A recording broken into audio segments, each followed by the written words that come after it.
And we're live.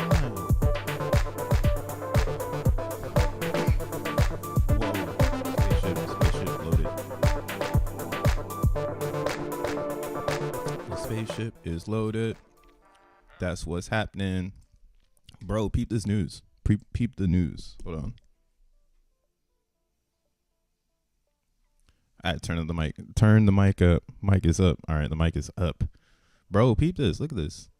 Just in, President Biden will not veto Fit 21 crypto bill if passed today. Wow. Wow. That's crazy. That's loco in the cabeza. Just in, White House eager to work with Congress to develop a balanced regulatory framework for digital assets. This just in, ladies and gentlemen. This just in. We want decentralized. Well, that's not happening. That's for damn sure. Only way to get decentralized is to jump on the Zen train if you want to be decentralized, or at least hang out with a bunch of decentralized minds. I don't know how long Zen will stay decentralized. Technically, theoretically, as I love to say, it's hard to know when anything is going to stay decentralized, because as soon as it gets any mainstream popularity, decentralization is a facade. It's just fake. That shit don't exist on a scale of millions and billions of people. What's up, world? Oops, wrong button. What up, world? It's your boy Crypto Bruh, aka Mo World Peace, the DJ / producer, coming back again with another video. Where's the music at? Oh, there it is.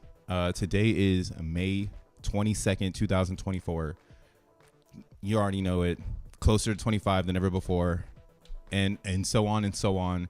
So again, keep preparing for your future. That's what we stress here on this channel.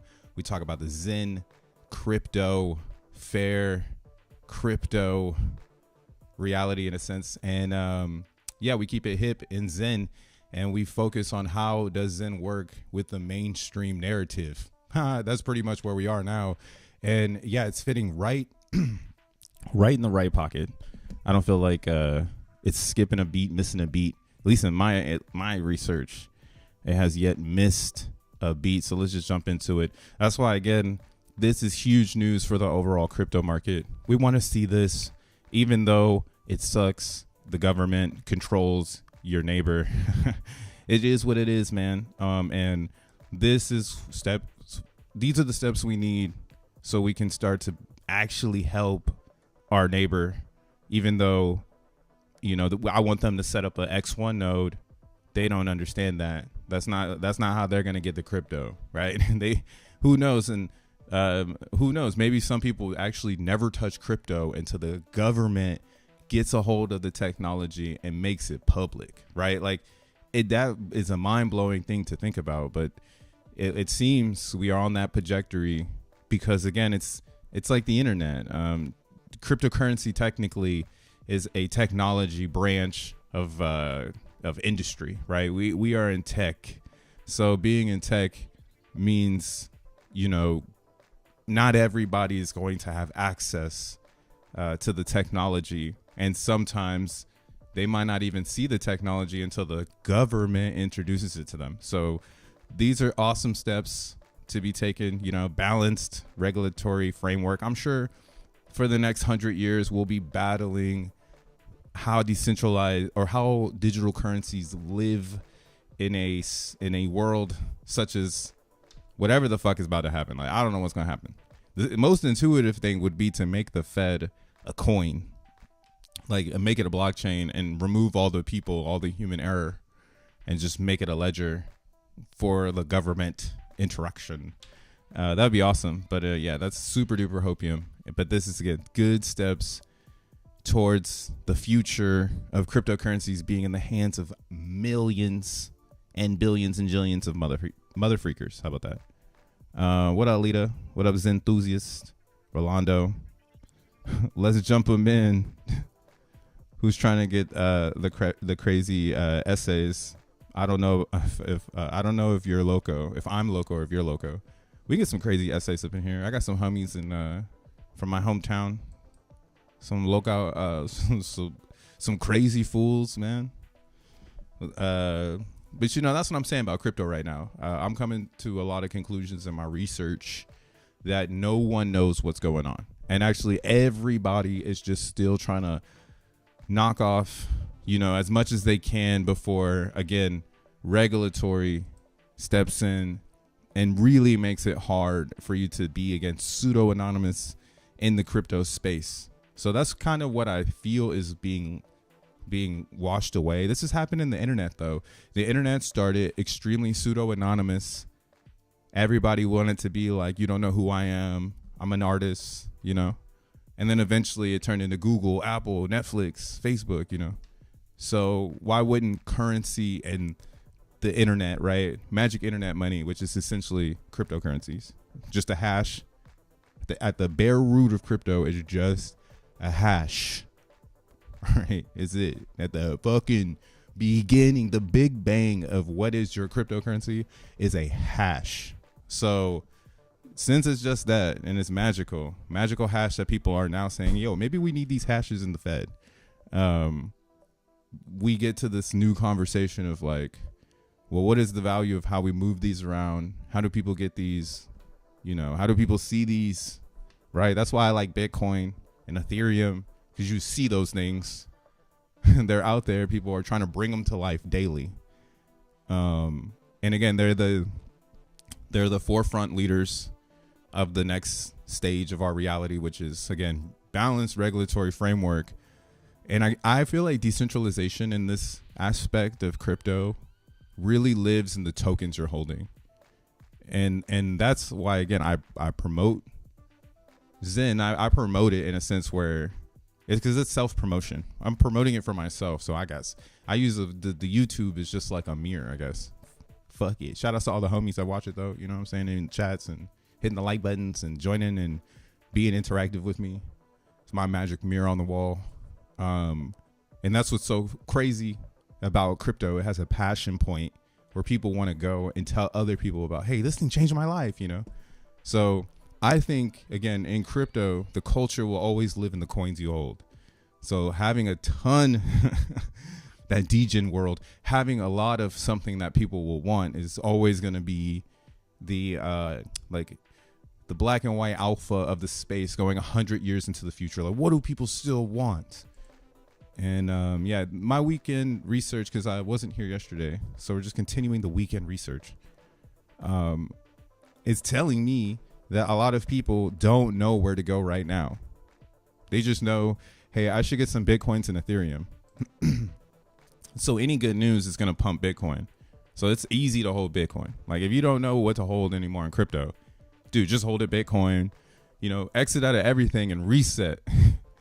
What's funny right now in Zen or in solXEN world is a lot of people are learning that you can just delete and resume, right? I'm going to delete all my files, re-download everything and resume where I was, because I'm fixing processes as I go. That's a real computer science whiz type shit. That's some IT shit right now that a lot of people are just doing for fun. But yeah, learning how to reset yourself and resume, right? Not like, oh, we're going back to the end. It's like, nah, we're just going to pick up where we left off. That's kind of where a lot of people are right now. And they're going back to the Bitcoins. They're going back to the Ethereums. Because they're like, oh, where the fuck are we at, right? And it's too confusing because everything is different now. Like, there's this new token called Solana that nobody understands, but everybody is saying, yo, maybe you want to get into this, right? And they're shilling it to the Bitcoiners right now, and that's why you're seeing it in your face on X, right? On the fucking blogs. This is a total shield to build culture right now, which is fine. Again, that's why I'm into the Solana thing, because I want to also keep my portfolio of cryptos, you know, stacked with things that people are gonna want, especially where's it at? Is it right here? No, that's not it. Oh, it's right here. Especially if the White House is going to allow people to actually see these things, right? So I want to make sure I have a bag of shit people can see. I don't want to have a whole bunch of cryptos that nobody can see because they're in like crypto 2.0, which was like pseudo anonymous behind a ski mask. You know, that's where the credibility was. You know, but again, if you want to stay pseudo anonymous, hold the L1. don't get into the difficult side of things, which is all the memes. That I think meme regulation will probably be like way down the line. Like we still probably have 3 to 4 more years before they start regulating for real, where they're like, hold on, what the fuck? These coins have destroyed. Because I still have that thing in my head where what happens when it's all over? You know, couldn't it be all over in my lifetime? Right. So I've been thinking like I've been thought about that. Like, could it be over in my lifetime? And what would that look like? Right. Crypto crashing and those that didn't cash out into whatever is the relevant source of energy is stuck holding the Bitcoins, like how in my current future people are being stuck holding the dollars. Right. If you don't have a bank account and you need to go and turn those dollars into digital, shit's kind of hard right now, especially with the way the dollar's getting fucking beat up right now, man. This bitch been moving sideways for the longest time. It's scary. It's scary outside. Here, let me turn off these lines. But yeah, this is a yearly look at the dollar, bro. This thing is fucked. It's not moving up. Zen taught me this one though during the Zen discovery about hyperinflation and why you really need a reason for the currency to disappear. And that's the only thing that hurts the dollar is like there's so many dollars and they can just show the fuck up. When I used to work at the Apple store, people used to come in with old ass $100 bills from like the 1980s. And I'd be like, yo, bro, like this is the oldest fucking shit. And what was crazy was they'd be like, oh yeah, we have like a bunch of hundreds from like the 80s. And you know, we go on vacation in America and we just bring over these dollars, these $100 bills, and we just spend them here and buy like Apple shit. And I was like, oh, what the fuck? Like, wild, you know, like you have people in America reaching for new inflation. Then you got people from other countries bringing old inflation. So like the dollar is fucked just based on, you don't know when the dollars are going to show up again, right? It's almost like the dollar needs to be digitalized or it needs to become digital as soon as possible so they can start keeping accountability from some point forward, right? I mean, that's the problem though. You bring in the corruption of what is the dollar. So that next token is going to have corruption of what it is. Cause it's just like, you know, it's got the old file in it. And that's why it's too easy to be pro Bitcoin right now in this future. Oh my goodness. Like look at this shit. This is the yearly chart on Bitcoin, right? And this is inception. This is people learning about Bitcoin, not all that extra shit that we're in here in crypto world where you have fucking inscriptions and communities and all this other shit, you know. Like this is just Bitcoin coming to life. Like this is humans understanding, wow, this might be a all right solution to fix the dollar. Like this technology is kind of powerful, right? So, and then now it has like little brother Ethereum, little brother Ethereum, baby bro Solana. Right. So, and Solana's teaching me a lot right now. I'm finally understanding why the developers who can't talk because they're introverted is AF. Those devs, they don't know how to speak, bro. But now that they got a cool dev called Jack Levin that can articulate regular English, we actually can understand these alien motherfuckers. And what Solana is teaching me is about the cluster. And I didn't know this was like the developer talk. So this is why, again, in 21, when this shit came out and it dumped like crazy after FTX, It was 22, so it pumped like crazy in 21, and then in 22 it dumped like crazy. So if you got in 21, you got you got bamboozled. In 22, you were like, whoa, this shit went from $200 to what was the low here? $8, $7, man. Jeez. But at that bottom of Solana, what was happening and what I remember, I knew some people who knew some people. Is that there was developers saying that the connection between the Rust and the React for a web interface is flawless. They're like, I'm staying over here. I ain't going back to Ethereum. The gas fees are just too high, and this is cool.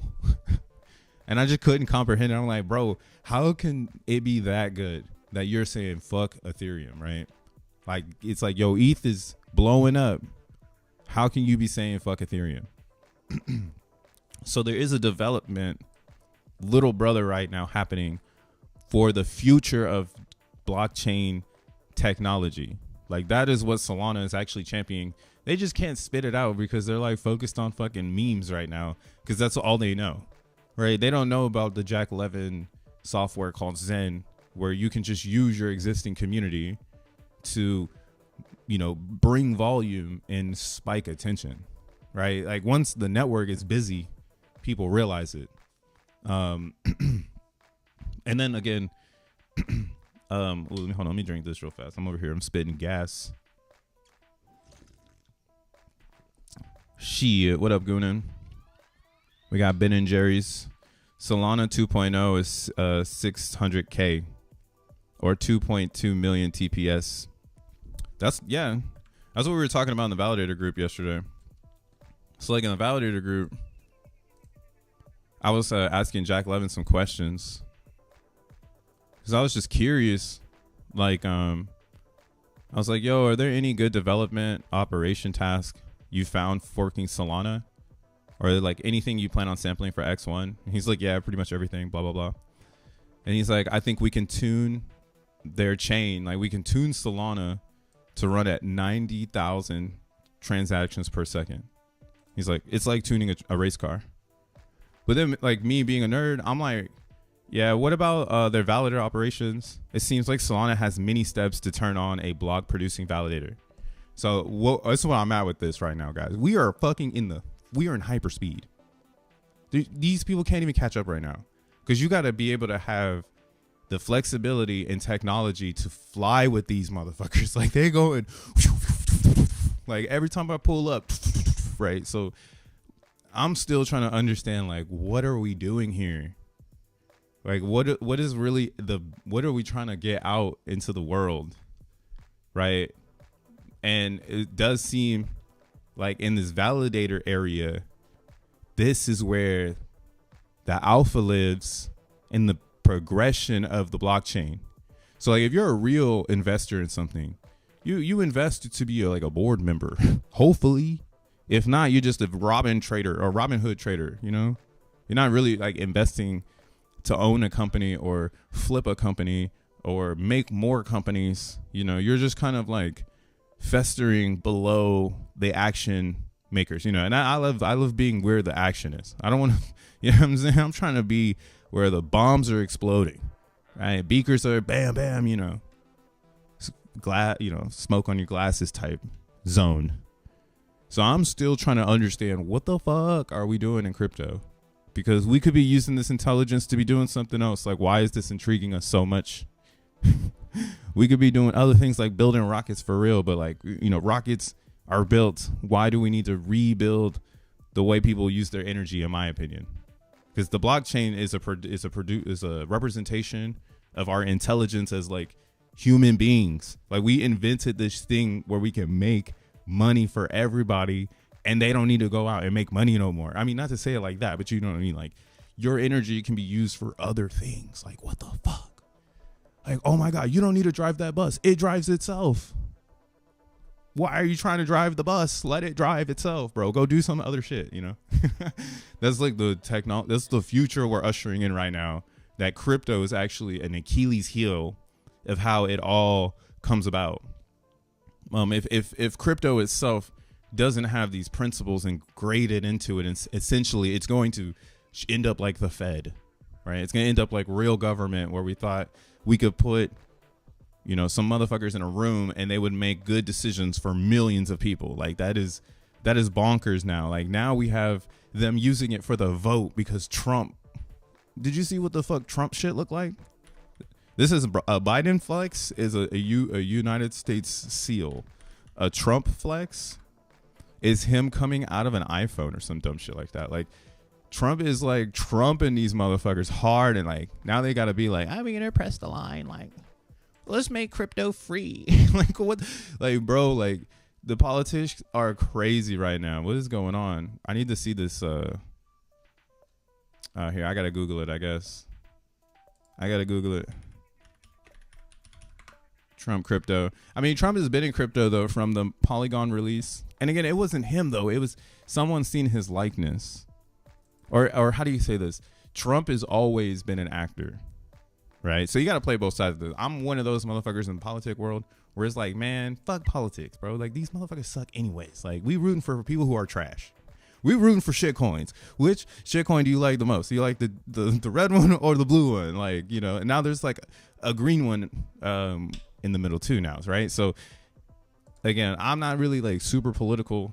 I just live in America and enjoy the show. And what's crazy is watching these motherfuckers fight, like, you know, like, or like whatever we call this political debate of the future of like, oh, I can do this better than you, man. I gotta find this photo, dude. This shit is icing on the cake. Okay, CNBC, they won't let me down.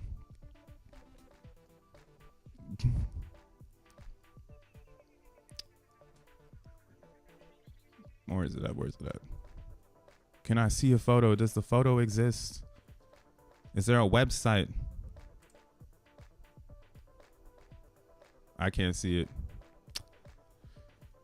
They're not gonna let me see it. They just gonna show me photos of Trump. They ain't gonna let me see it, man. But yeah, if you see it, it's pretty funny. And that's kind of where I'm at with this whole political thing.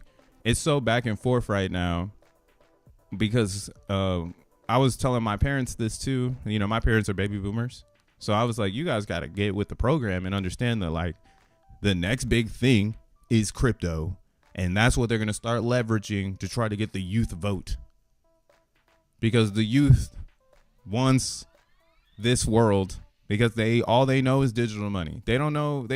Man, you go to the bodega right now, some little kid's going to pay with Apple Pay that their parents sent them. Like they're not going to pay with physical money. Like that's some old people shit. Like younger individuals are hyper focused on crypto and they're just waiting for it to come up. Right. And the first person to take the leap of faith is going to use it as a campaign push. Right. And that's another reason why they made Bitcoin have its happenings on presidential years. All happenings happen every presidential year so that it can be in the conversation. It's conspiracy, tinfoil, whatever the fuck you want to think. But damn, isn't it kind of a coincidence that every happening happens right when the president has to be chosen? And like again, like this happening is 3.25. The next one in 28 is 1.6. So there's still time. There's a runway here to get into Bitcoin before it's not, you know, the block rewards are less than 1. So there's a runway here. And that's why, again, I'm still trying to figure out what the fuck is going on for real.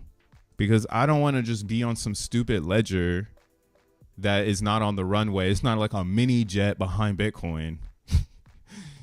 You feel me? It's not one of them fighter jets flying around the president. You feel me? Like I'm trying to be on one of those chains. Do not catch me in no little fucking 1950s fighter jet plane chain. Fuck that, dude. Again, I need the shit in front of the president, which is Bitcoin. All right. And what's crazy about this Solana thing, again, is the developers. It's the dev chain. The devs have left Ethereum because it's complete. Vitalik, it's complete. Now we must make more. Yeah, you need to make more Ethereums. I have posted this in this chat as well. But yeah, long story short, I got onto this because yeah, Solana is where it's at now. And what's making them really awesome I went really on a tangent there. It's that they have a they have these different wallets to get online, and like you need to fund each one of them in order to like start the validator.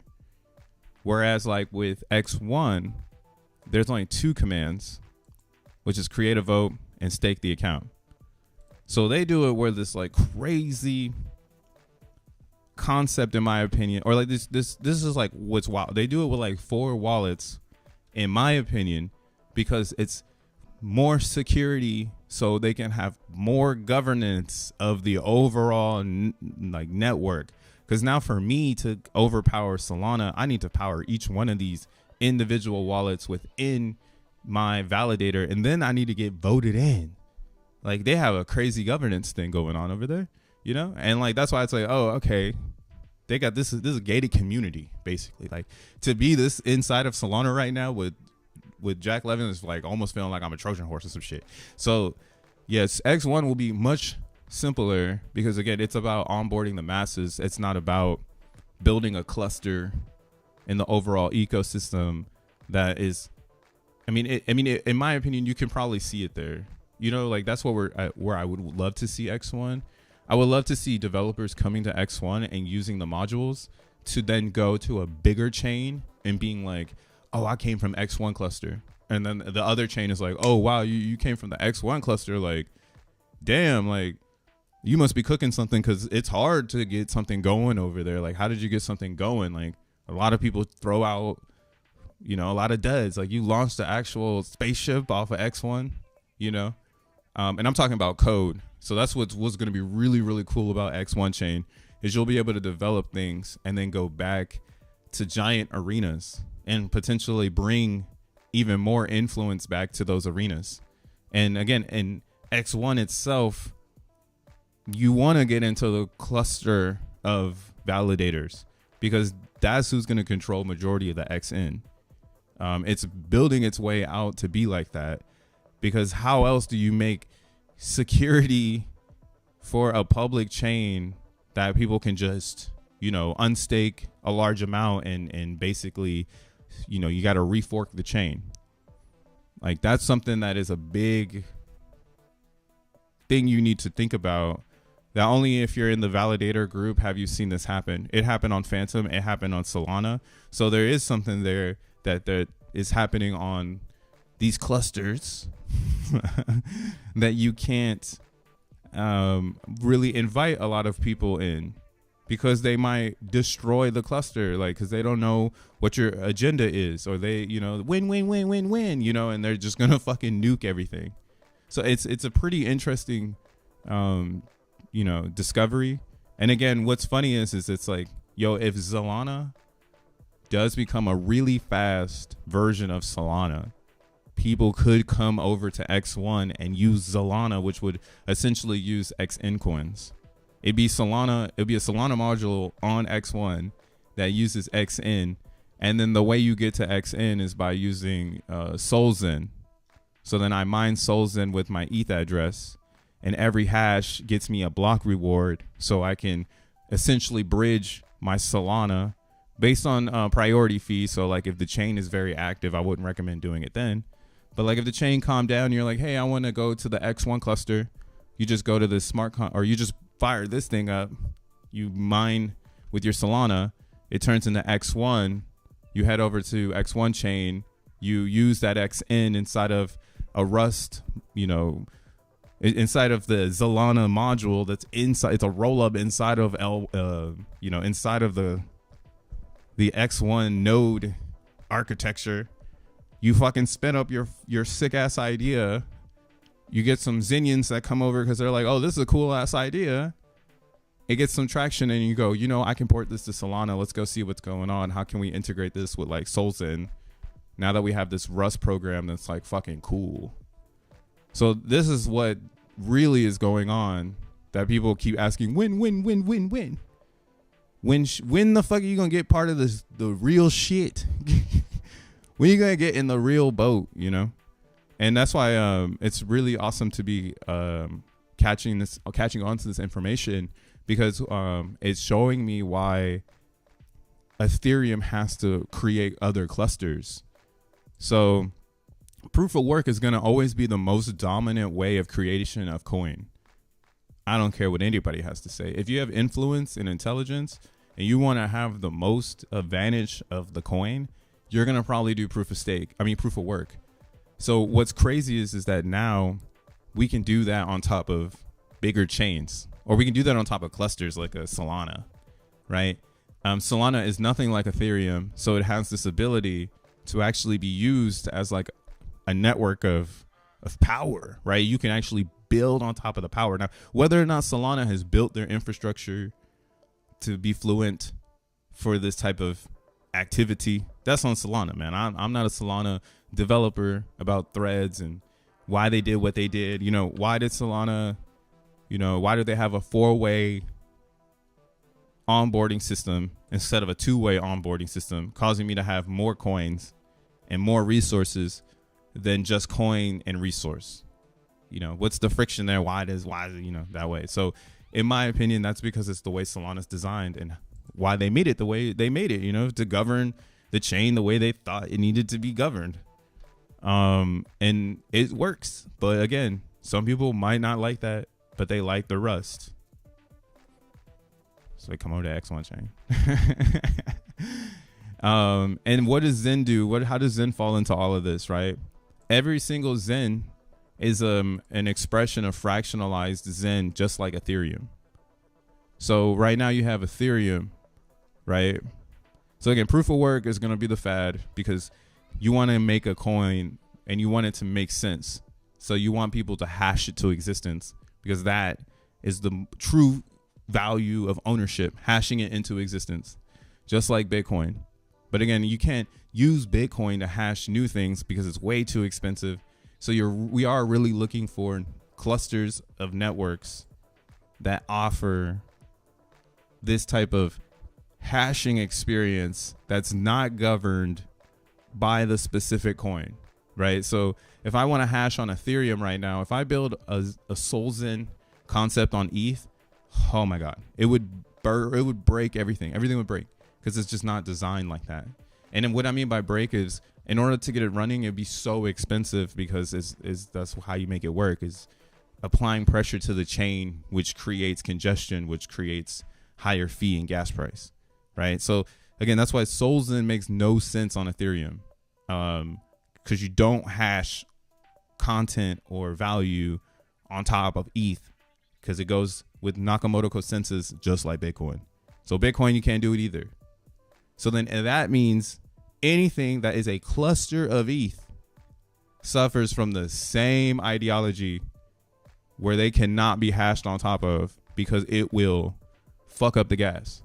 So it's not intelligent to do it. Like, it would be the dumbest thing to do. But Solana is not like that. It's a cluster. It's a totally different thing. It runs like a computer. So I get it now. I'm like, oh, okay. Damn, that's crazy. Like, this shit really runs like a computer. It runs like a computer processor. It has threads. They all go by 4, and you use computer units as a way to add more intelligent or more, fee, or make it bigger, a bigger transaction. You add computer units. Well, I'm learning so much about Solana before solXEN.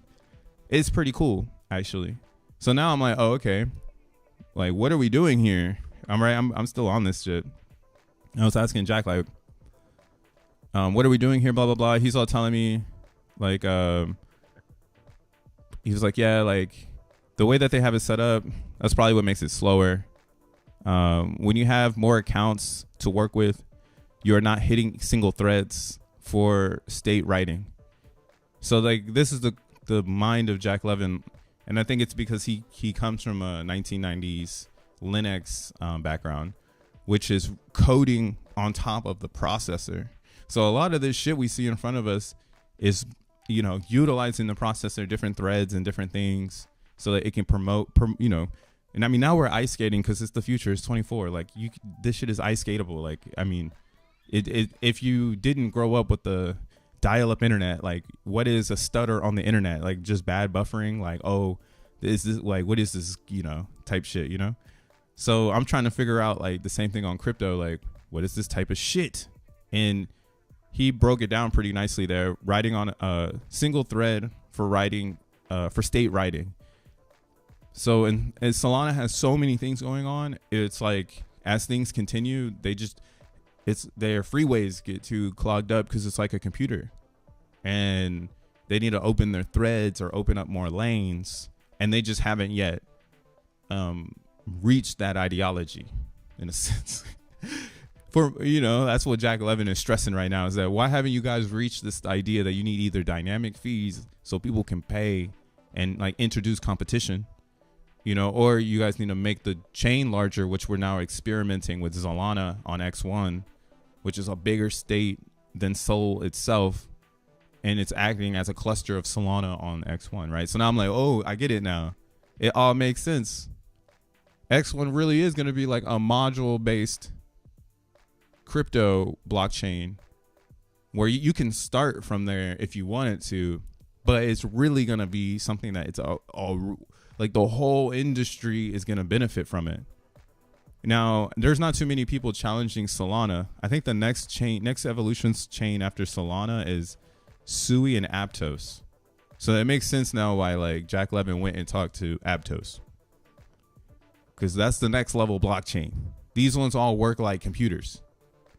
You know, they're using their own programming syntax to operate their computers. They're in the sky in a sense. Like this uses Move just like Aptos, I believe, which is a language coming from Facebook, and it's just a way to make faster transactions because there's less chatter on the chain. I think the difference, though, of what I've been hearing is just that Sui doesn't really have the, you know, they have nerds. They don't know how to really articulate like, oh, we got a next level blockchain. So they're relying on YouTube to articulate it for them. Right. Now, do you see a XEN come over here? Maybe so. It would be on top, though. It would act just like solXEN. It wouldn't be like Ethereum XEN because, again, ETH is just a cluster, and anything that has forked Ethereum or is using Ethereum like EVM is just like ETH. Everything is like that. So it's literally just Ethereum clusters all over the place. And that's why, again, ETH ETF makes so much sense, bro. Like the Ethereum is spread out everywhere beyond layer 2s, because there's some EVMs that are connected to like BNB, for instance. We couldn't do a solXEN on BNB because it would just crush it, and it wouldn't impact the chain, you know? It would just be putting a bunch of cars on a freeway for no reason, knowing that it can't expand at all, right? And Solana, we know it can, right? It's at the mercy of the chain, though, to be like, fuck it, open more lanes. Whereas in BNB, it would be that where like physics doesn't allow this with the way the chain is designed.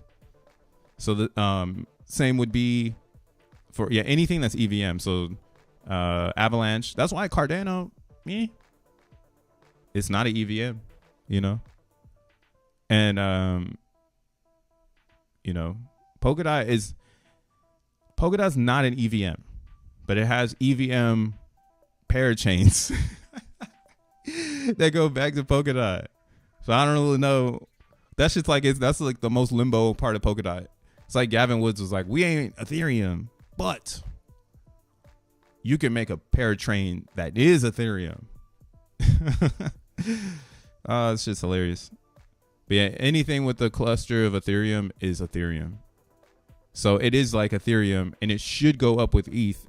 But at the same time, you have to ask yourself, does the Ethereum crowd even see it like that? You know, and that might be how we get some of these layer or EVM chains, like how we see them disappear, because the overall Ethereum community doesn't really like rock with them. They're like, oh, that's not the alpha or whatever, right? That's why, again, I'm into Base, because Base is going to be the alpha of layer 2 Ethereum.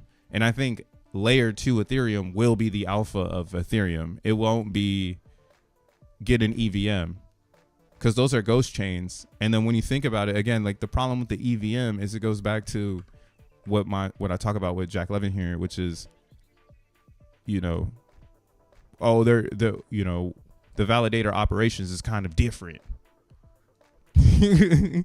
This is different. So there's no way like you're going to be able to compete with Solana if it overtakes Ethereum or gets close to Ethereum based on technology. It will always be the challenger of it. I mean, of course, like, again, you have X1 and a bunch of other clusters that are going to show up that are going to be challenging how people think about Ethereum. To be like, are you really on an ETH? Like, what the fuck? Like, that's a boomer chain. Like, that's going to start happening on Ethereum, bro. Hard pill to swallow being in crypto. But yeah, the next thing up would be, you know, whatever those clusters are. I think they're all going to share market share, though.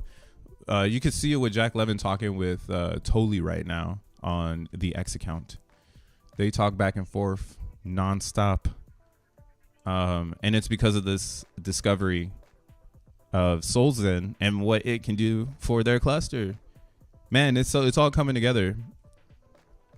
The Win crowd is looking very unintelligent right now. This shit is so interesting. Oh yeah, what I had said to summarize all of this is essentially Ethereum does not have enough hardware, but Solana has too much software. And he's like, yeah, hardware should be at 95% usage. Otherwise, it's a waste. Let's keep improving Solana. Dun, dun, dun. And then he shows us kicking their ass. So this is a XENlana running solXEN mint right now. Most of the CPU power on, or most of the blocks CPU is at 99 or above, or 90 or above, 70 or above. So we've figured out how to fill every single thread on Solana to make sure there's traffic in there. But again, what we've done is we've attached a hash game where you are hashing 420.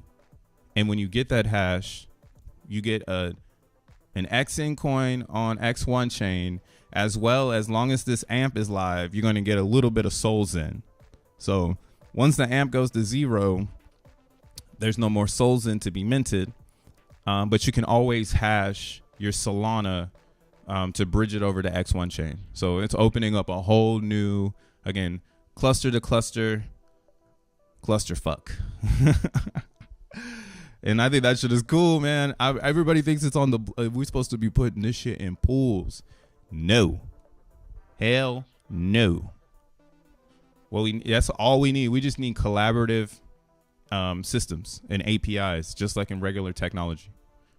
Like there was some Solana dev that like showed up in the validator group, and then Jack threw him like the URL to the cluster. And he was like, "Yo, check us out.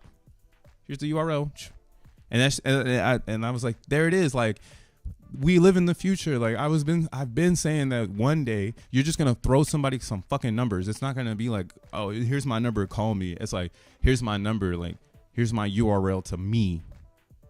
Right? I've had URLs, but motherfuckers don't go to that shit because it's not normalized.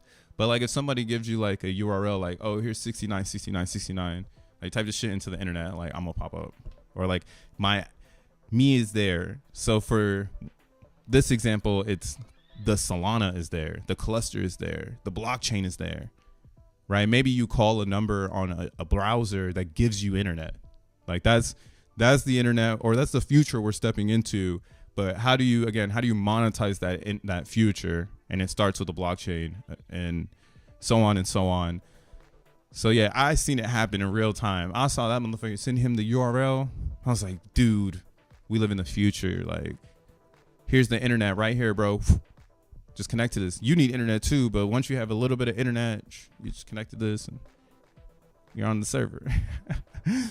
Man, we live in a wild time.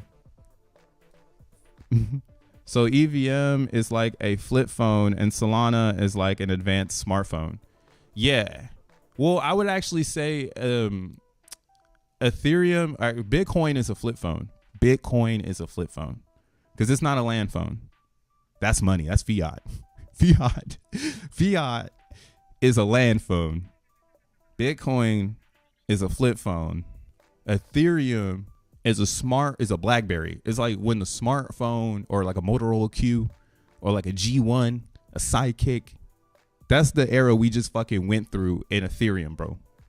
That's why I'm saying this shit is about to change drastically in front of everyone's eyes. And be, oh my God, like, how did this happen? Like, we was trading shit coins yesterday and now I'm like buying URLs. What the fuck? You know, and I'm my assumption, or RPCs, they'll be like, oh, now I'm buying RPCs. Like I'm actually purchasing leverage of the internet type shit. So that is what Ethereum is bringing to everybody's knowledge set, is that you can take the landline and you can take the flip phone and you can add the internet to it. And it can do this kind of stuff. It could do that kind of stuff. But then the next step is Solana, which is like, no, this is the iPhone. This is what a smart device is like, where you have a computer processor inside of it, an OS, so that you can have those nice user experiences you've been waiting for. And the motherfucking website isn't trying to boot up a Web 2 website, right? That's what Solana is actually bringing to cryptocurrency. That, of course, nobody can articulate because everybody's fucking retarded in crypto. But once you get into the, no one cares about that shit, you know. But once you get into the rocket ship, that's what I like. You know, I want to go to NASA and stand under the rocket and like look at everything and be like, wow, this is amazing human work. Like the humans invented this shit. Like, wow, you know. And being in this area of Solana, I can understand now why it's an easy one. Like, this was easy. This one is the easiest one out of every crypto out right now. Like, it is the easiest one. And nobody can understand it because they're too focused on like shilling their meme coin, because again, that's a layer of crypto that keeps the economy going. The devs don't give a fuck about that because again, they need you to move your coins, because then it keeps you up or something, you know. I don't know. I don't need to move my coins. I'm still on like, I'm gonna buy a few and hold them and just research and see where this industry is going. And it's amazing to finally be here, yo, to be like, yo, I understand why Solana is at number 5, why it has an $81 billion market cap, and why it's surging to the number 3 spot. Surging there. It's gonna surge to number 3 and dethrone fucking Tether.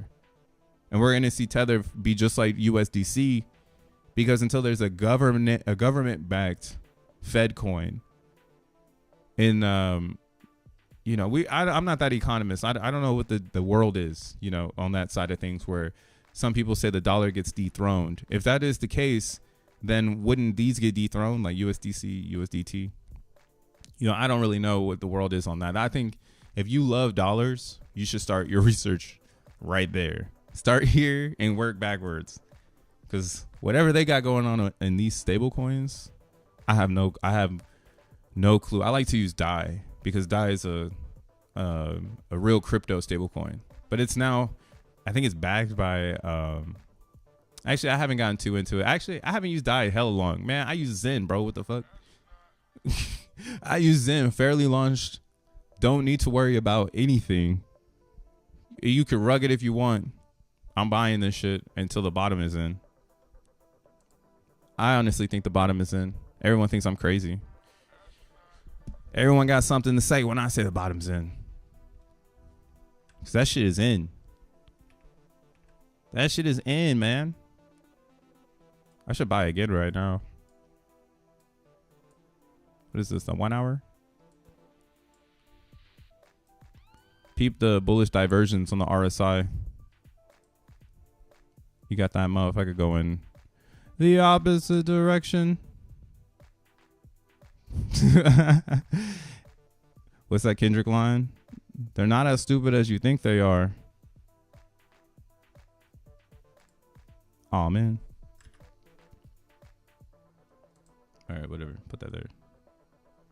Yeah, that's going up on the hourly.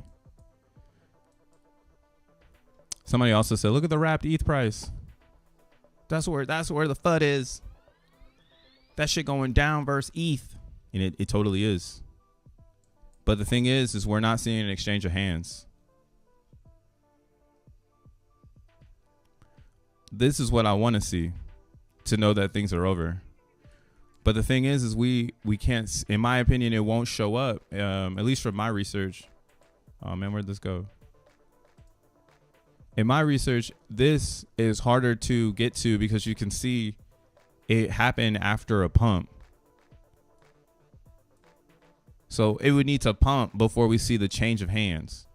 That's why it's pretty funny to watch it selling in Ethereum.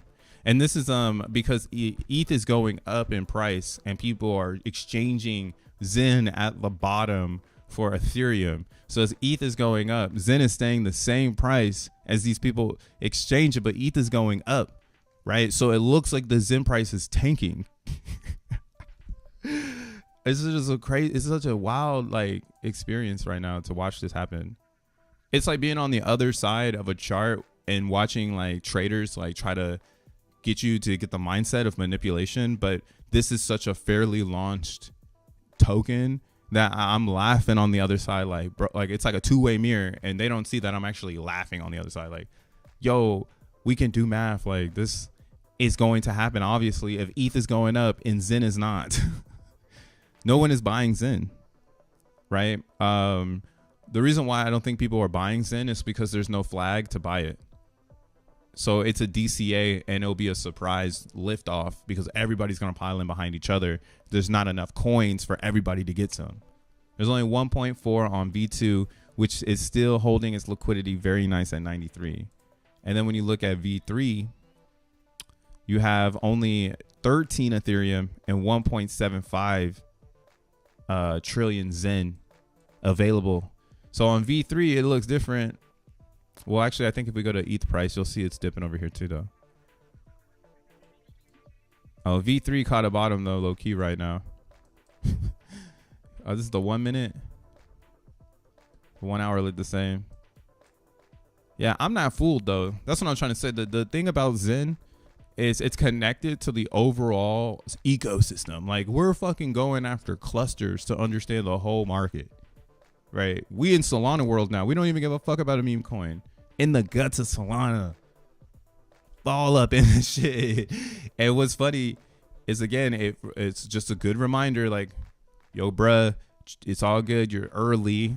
Layer 1 is the real money conversation. As long as you stay true to layer 1s and keep your eyes on the motherfucking prize, which is you don't need no meme coins. Just inquire good layer 1s. And you shall be blessed. Nah, well, I mean, you should be dripped in information as well as you should be well prepared for when people discover what they need to buy, right? When they need, I need to buy something. You know, we haven't, right now people are trying to figure out what to buy. They don't know what they need to buy, right? That's where the smart money is. Smart money is going where it needs to go right now. That's why Bitcoin is at $70,000. It's not like it's at 80 or 100. It's at 70. It went to 60 and went back to 70. Do you need another flag, homie? That's my whole thing. Same with Ethereum. Ethereum went to 28 and it's at 37. Do you need another flag? You needed to do it one more time before you finally say, you know what? Maybe people actually like this. Like, maybe I'm going to get left behind. I saw the same kind of pattern in what was it? When Bitcoin went to $3,000 in 2020. The same pattern happened. It went up and went down. It went up and went down. And then people were saying that it's going to go back to $800. And now, and that sounds dumb as fuck because it went from 3,000 to 21, or was it to, oh no, my bad, 69. So from 3,000 to 69, people thought it was going to go to $800. So now we're in this world where people think it's going to go to 50,000 from 70. The same shit, just with more zeros at the end. So I'm not fucking bamboozled. And I know that right now there's a lot of people who are articulating how it can go wrong, but I don't think it's possible due to the physics of current reality. Like, reality itself has a physics on it. Like, I can't just turn into a fucking unicorn right now. Like, I am forever who I am, you know? And that is what is the representation of crypto. Crypto is such a hard asset. It lives like a human. Like, it cannot change. Bitcoin cannot turn into a unicorn overnight. Like, I should wake up tomorrow and Bitcoin should be Bitcoin. I should wake up tomorrow, right? and trying to install that, you could wake up tomorrow and it's all right. That is the culture in crypto, and I feel Zen already has it installed inside of it. People just need a flag to buy it, and I don't know when that culture will be removed. I think the more that these uncultured Zenians sell their Zen and give people an opportunity to buy these lows and change hands, because they obviously have a strong impression on supply. Another dope reason to get into Solana Zen early. So we're seeing people are making a big impression on supply. They coming in with big hashes. Now, granted, this is testnet, but it's also very interesting to see the learning curve, how fast people click it, how fast it clicks. It's also really interesting. Like, code will be scrambled, and then code will become unscrambled, and then people will go, this works, and then 5 people say it works, 7 people say it works, 10, 20, everybody say it works. All right, next branch. You know what I'm saying? So I'm watching the evolution of this development, and I've never seen anything like this before. And it's getting people hyped. It's getting people organized. It's getting people already delivering game plans. So I think it's going to have the same characteristics as Zen, but it's not going to have the corrupt Ethereum, because no one really has Solana, because now you have to buy into the Solana candle unless you already have it. So there's some people who are ETH heads who are probably fucking hyped. Like, yo, if I actually have the Solana. So if you have the Solana, like if you have like 100 Solana, this is for you. if you have like 1,000 Solana, this is for you. Now, if that sounds absurd because Solana is at $181, I know, like it's at 181. But again, Solana was an opportunity cost for some people who chanced it. And that's what solXEN is for. It's for that person who has opportunity, who has a little bit of risk. You bring Solana Zen into existence, and now you can sell it because nobody else will have it. Like, they don't have the one knowledge to hash it, and then 2, most of the people that are hashing it are coming from Ethereum, so they're having to buy this this expensive Solana to even get to the solXEN, right? Because it's a representation of Solana itself. So there's all these different parameters to really get to the solXEN if you're not already on Solana or didn't already make the move. That's why last week I had gave the tip, yo, peep Solana versus Ethereum and Bitcoin, because I've never seen anything like this. Another thing in this long crypto journey I've had of over the 8 years, I've never seen. And I've never seen what's going on right now, which is ETFs being announced and people going back into their native. So when you see Solana dipping versus Bitcoin, just think of it as people selling Solana tokens back into Bitcoin. So the question is, why are they doing that, right? Same goes for Ethereum. Once ETF ETH got announced, this shit pulled back real quick, real quick off of its high, off that 72. So you can see the importance again of the 72 and the 200 in trading. It's a good indicator. That shit busted through that straight nasty. That a rally is over and it's resetting. So right now, I got the fucking alpha in that tiny bit of time. And if you want to get the alpha too, it's not to buy Solana with fiat, is actually to migrate your Bitcoins and Ethereum into Solana and basically keep hedging that Solana will find its legs in the cryptoverse. And I'm like, oh, I get it now. Like, yeah, I think Solana is going to be given legs. Like, I think this is a no legs soldier right now that they're going to give legs and prop the fuck up and be like, man, smile for the cameras, bro. Get out there.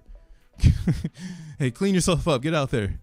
Like we need you to fucking pump this token $5,000, So, and it has a great story. Again, it fell off with FTX and now it's back. It's a computer crypto. So it's going to sell to the more intellectual crowd because they're going to see the guts in the inside and be like, wow, I'm inside of a rocket ship.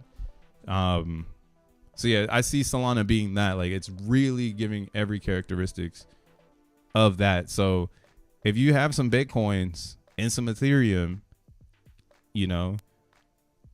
this is looking great. But again, if you do not have any Bitcoin or Ethereum, Solana is looking very expensive. Goddamn. $180. Man, people are buying this for $8. Yeah, that's why, again, SolXEN is for those that got Solana at a lower price. If you're having to buy it now, you're going to need to develop a strategy. And yeah, I don't know how to help you. True. What up, Xolana? Yo, bro, why you still who stole your t-shirt? Man, it's hot out here. I had to put on the fucking muscle tank real quick. Had a muscle tank it out. But yeah, looking at XEN right now, I'm just waiting, just like everybody else, for it to click. I'm still over here in CBXEN world. Seen a tiny pump a couple days ago, and now it's kind of resetting. But it's the same thing. So you see here, this is what you want to see. You want to see an exchange of hands. We're looking at the daily on CBXEN. And what you see here on the RSI is exactly what I'm talking about. There's going to be minters in XEN, and they're just going to hold it. And then the price is going to go up, and they're going to finally start to unstake and sell their XEN and create a market because there's buyers. Now, in a typical crypto market, this is where the market would die because no one would show up to buy the shitcoin. But in XEN, because there's a future, right? The future is fair crypto. There is actually reason to continue to buy the coin even as people sell the coins they've created. Right now, this can happen again. This could just be another moment where somebody with a lot of coins steps in and sells. And it is what it is. But that's why I would say, if you're tired of the cat and mouse game of like playing this, you need to really jump into XENblocks. Start hashing and focus, get some hash money, hash away and live your life, and don't stay looking at these charts. That shit is so unhealthy. Yeah, that's why I keep saying the real DAO in XEN is going to be XENblocks. If you're looking for the DAO in the ecosystem, it won't even be XN, because XN is going to be a fight for position. People are going to be fighting for a position the whole time. And with XNM, you are securing the network. So you're creating like the Bitcoin of the whole overall network. Oh yeah, I was thinking about this too. Like XEN ecosystem or X1 ecosystem has every piece of the crypto world. And that's why it can compete with Solana, because now Solana is going to have proof of work module invented on top of it. And now it can also be like, hey, we have a way for you to make proof of work coins if you want that Bitcoin experience. The difference though between XNM and SolXEN is that XNM is a hard coded coin for X1 chain, and no one can remove that layer because that's how it's being developed. Unlike SolXEN is just a coin that lives on Solana. It's not actually a security you're not creating security. But again, someone could try to get that angle where they're saying, hey, we make proof of work coin on Solana to secure Solana. I don't know how they're going to make it come to life, but yeah, there's an angle there. We already have it built into X1. It's called XENblocks. It's fairly launched. Started as a CPU miner, just Python. Quickly evolved into C++ GPU. And yeah, if it continues to grow, I don't see why there wouldn't be an ASIC that would show up in this arena, because it's going to have a task market. So there's a lot of cool module hardware-based things that are happening in XENblocks that invite these new ideas. Again, X1 node will have a GPU inside of it, and the GPU has a task market attached to it so that you can do AI tasks using X1 nodes. And then the way you pay for those tasks is using the XNM coin. And you can basically, you could do DALL-E 3, you could do ChatGPT. So essentially it's a hard-coded task market inside of the overall network. And that's why I'm telling you, XNM above all, because you get true ownership of your coin, and you don't need to worry about who the fuck is gonna show up and dump, right? Like that's always gonna be the conclusion of a Zen chart. Not to shit on Zen, because one day it's not gonna have that. I mean, maybe it will for like the new people who show up and they're like the ones who didn't buy, like us, right? We didn't buy Solana at $8. Maybe you did. But for those that didn't, you don't want to be that person that's buying into Zen because they didn't buy it when it was under a penny or under, you know, evaluated. Jesus, especially at these lows, fading these lows, man. Now, I don't know how many of these coins are going to blow up now that we're in the future. It's kind of hard to speculate on which ones will actually do really well, all community based. So I'm going with just anything tagged with ETH. That's easy to see. All the other clusters, the BNBs, the Matics, the Moonbeams, you know, the proof of work, the Eve Moss, the Phantom, the Avalanche, all those other clusters, you know, I don't know if their communities really want to turn their coins into Zen because they've got a mission they're trying to do. And again, it's a Zen hurts chains that can't fix the problem. And all of these chains can't fix Zen at all. That's just the truth of the matter, really. Another good reason why to be like, maybe Coinbase Zen is one of the safest layer 2s or the like subchains because it's in ETH. So it's easier to explain to people how it has a lineage with the original Zen. Same with like OP Zen. It's an ETH, so it's too easy to give it lineage. Like, oh yeah, you see how it's in Ethereum? They have that on ETH. And when Zen blows up on Solana, it's like, oh, what are the other coins in Zen that are cheaper? It's like, oh, they have it on Coinbase. You know, they have it on Optimism. So I don't really know what the world looks like for these other coins, to be honest, because they're just clusters of Ethereum, and I don't know what makes them special. And people know how to manipulate the clusters. So that means that the user of BZen is always at the mercy of someone discovering a loophole. Because you're not like in the mix, you know? You're not like, you're just living your life and then somebody just finds a loophole and now you're like down 10%, you know? And in Ethereum, we've seen this. The difference is time is on our side and it pushes out those that are weak hands. It's got proof of weak hands built into it. It's called an 8-year amplifier.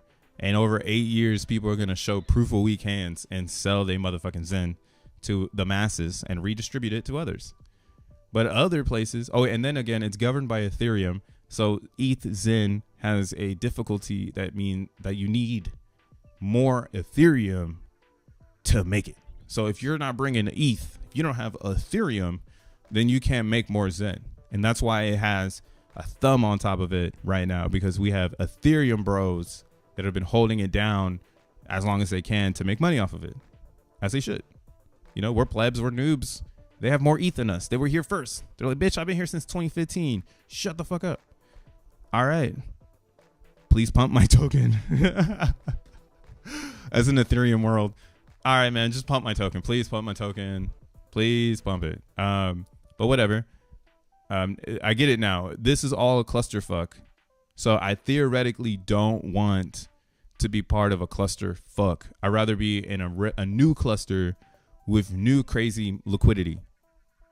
Because now if I'm in this new cluster with new liquidity, with a new idea, there's more opportunity for me at the break of dawn to get a good amount of soul Zen to flip-flop my experience that I had in regular Zen, where, again, Ethereum bros scrambled my whole idea of what the fuck it was supposed to be. And also, I was just on the wrong path, I think. I wasn't really focused again on technology. I was focused on memes and ROIs, working a 9 to 5. I was focused on memes, ROIs, and working a 9 to 5. Bro, that was my literal world until 2023. And I haven't looked back at that shit. Sometimes I look at it, though. I scratch my knee and go, man, that 9 to 5 and those memes sounds like a good idea. But then I'm just like, nah, fuck that. If I promote this Zen shit, it's mine. And as long as I keep grinding, which was, of course, I went back into Bitcoin and Ethereum heavy last year, so we're good. You know, but you know, that was the Zen world. The Zen brought me back into ETH. The Zen brought me back into Bitcoin. Now the Zen is bringing me into Solana to basically give me the full, you know, trifecta understanding of where we are in today's crypto world, which is Ethereum has way too much separation because they didn't have enough hardware. So now they decided to say, oh, well, proof of stake we can't, or proof of work we can't do because fees go too high. Let's go proof of stake and then move people to sidechains. So that fractional, like that idea of, well, this is how we're going to fractionalize this problem is not really working out, because now you just have a bunch of shit chains splattered all over the fucking ether and nobody knows really what they're doing. They're all just waiting for Vitalik to like push an update. Vitalik push an update, you know? Even that's why, again, Pulse-Chain couldn't come out in the very beginning, because they were like, we have to wait for proof of stake to happen, and we have to wait for this update to happen. And then after all those updates happened, all of a sudden it just came to life, because it was like, oh, now we can update with the 2.0 Ethereum bits. So I guess ETH updates, so does Pulse-Chain, right?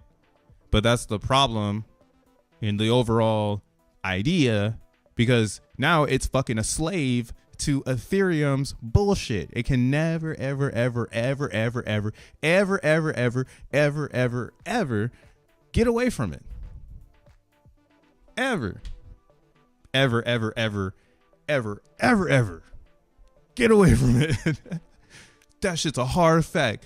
Every single one of these chains is a never, ever, ever situation. It's almost like you sign a contract with the devil when you say, I'm gonna go EVM. Even X1, that's why I'm like, thank God X1 did not come out EVM only. That was another bullet dodged by whatever is creating this reality. Because if it would have rolled out EVM, man, just EVM, it would have got shitted on by everything that's coming out by these big brain Gen Zs and Gen Alpha that's up next. Because they're going to keep evolving. And again, everything always goes back into the laboratory before it hits the mainstream, because the mainstream just gets a dose of what's really going on, right? They get this. They get Trump and like Biden telling them that crypto's coming to life, you know? That's the mainstream. I don't know why you waiting for them to tell you like it's a go, you know? It's a go, you know? I don't know why you're doing that. For me, it's like I'm gonna follow technology. I'll follow the hard hat workers that are in the labs blowing shit up. So I know it's a go based on support, based on communication, based on collaboration. If I see all that kind of stuff, I know something else is going on, because why would you collab with the enemy? Why are you collabing with the enemy? You know, that must mean there's a bigger enemy at stake here that we are all going against, that we don't even need to know that we are going against. We just need to know the mission, which is continue to help humanity. Continue to help humanity. Use technology to continue to help humanity. That's a cyberpunk motto or whatever. If you're a real cyberpunk, you know it.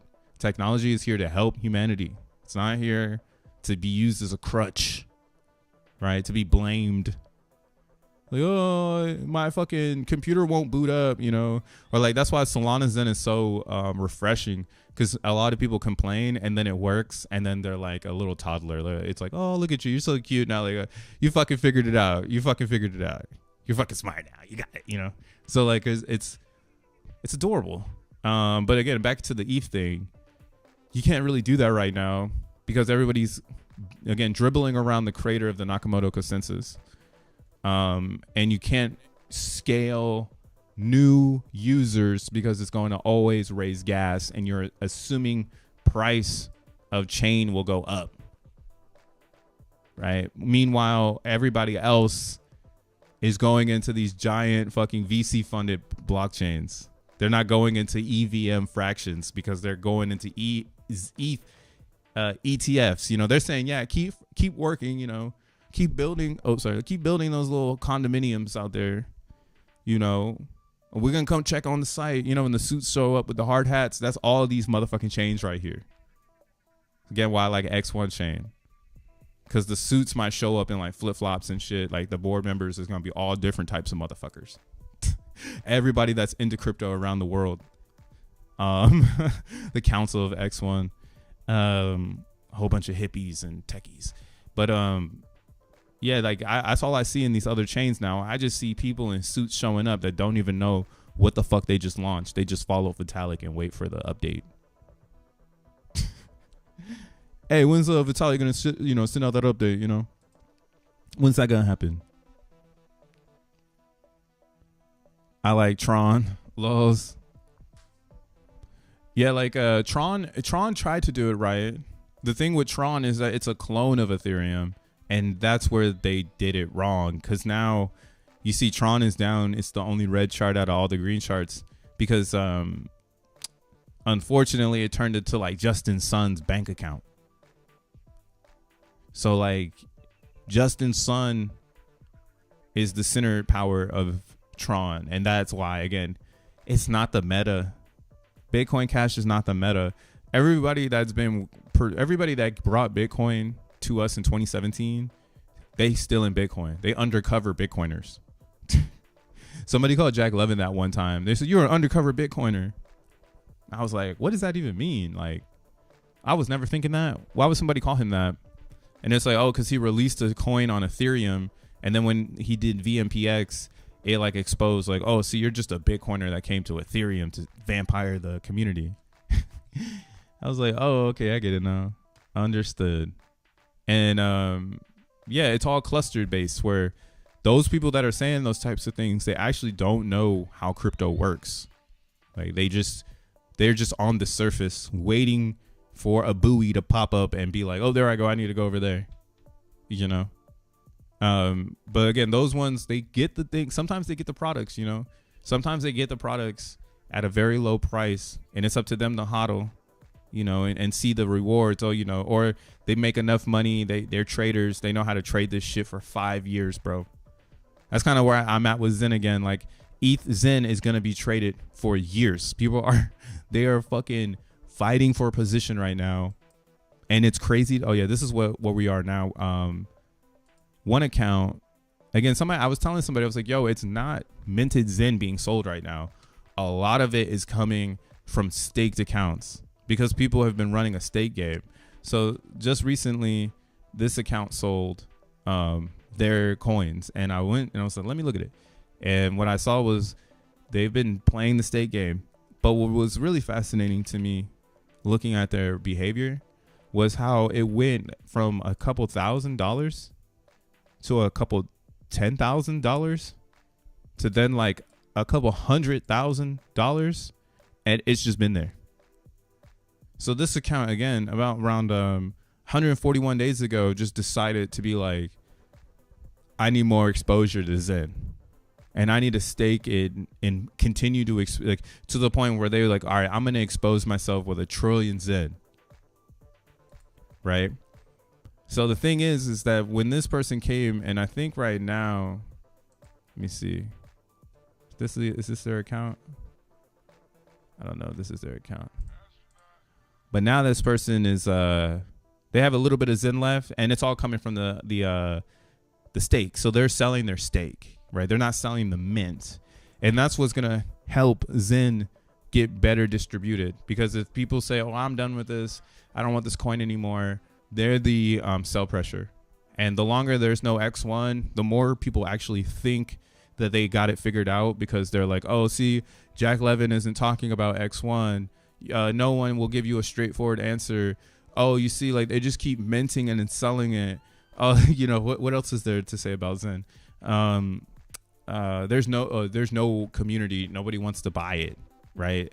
So there's all these things floating around which are true, but once someone does start to buy it, once the community does start to trumpet, once the sellers do stop selling, once gas is no longer low,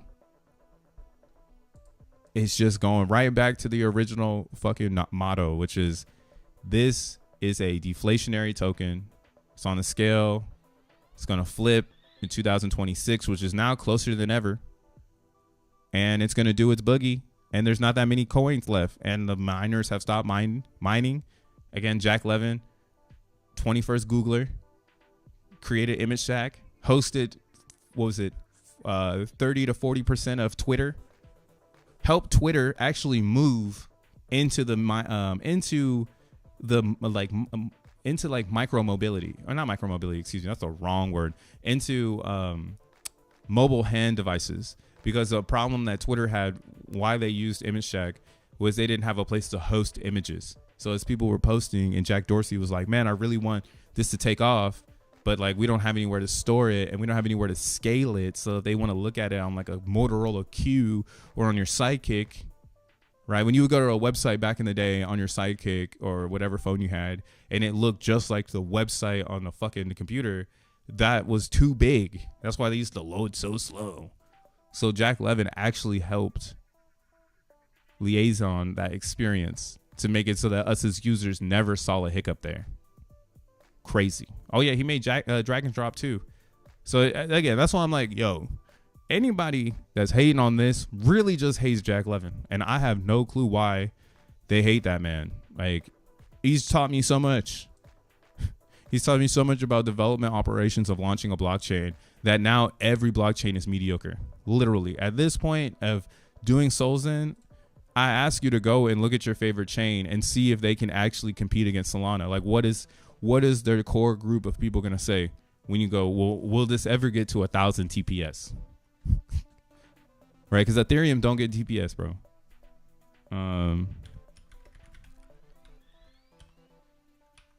I forget where my TPS chart is.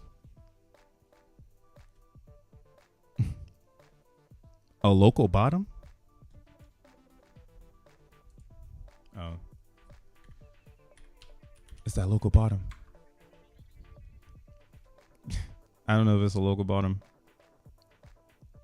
I still can't believe these are still smart people out there that are ETH only maxis. Like, they don't want to hear or talk about it. My Alex is on that list. New tech, more X's is what we should be looking for. What up, Ben and Jerry? Yes, sir. But that is true. We should be looking for what is, like I said, we should be trying to walk into NASA and look under a rocket and be like, damn, y'all built this shit. Instead of like going to chains and being like, so how are you guys going to get to a faster TPS? I just bought a fucking 1,000 of these coins, and now I need to know, how do we get as fast as that coin that I'm not buying? Because that coin's a lot faster, but they're telling me this one's cheaper, so I'm over here because it's cheaper. So tell me, win as everybody, man. I'm like, bro, are you guys have a learning disorder or something at this point? Like, Jesus, I know crypto is public, but Jesus. Damn. This is why this shit's going behind doors. This is why Solana got 4 validator keys. Y'all see what y'all did? They don't even know that they did that shit. They still gonna say win. And then ask, why did you block me? Why am I being censored? It's because you don't know how to open a book up and read, dummy. But whatever. I love everybody. I love people. But yeah, looking at TPS. And why you want to find these coins with the high TPS. And it's a cluster. Really, that's what we're talking about now. We're talking about clusters. Because the main net is not, well, we don't know what that is. No one actually knows what it is. Because again, to say it's main is almost, to say it's main and never changed again is to almost say that you figured out TPS. And what a god you are. Wow, 2024, you figured out how to give the highest number of TPSs literally, because we know this isn't literal, right? This Solana data is not literal. Just go to solXEN and then show you most of it is gossip, right? So now you guys understand where the gossip comes from in Solana, because they have 4 validator keys on top of people trading and doing transactions. So that's why they have a ton of gossip, right? Votes is gossip. That's people saying, or that's nodes saying, hey, I see what you see. Hey, I see what you see. Hey, I see what you see. Hey, I don't see what you see. right? So there, hey, I see, hey, motherfucker, it's 63% of the jam chain, and I want to send something, motherfucker. It's 36% of the chain activity.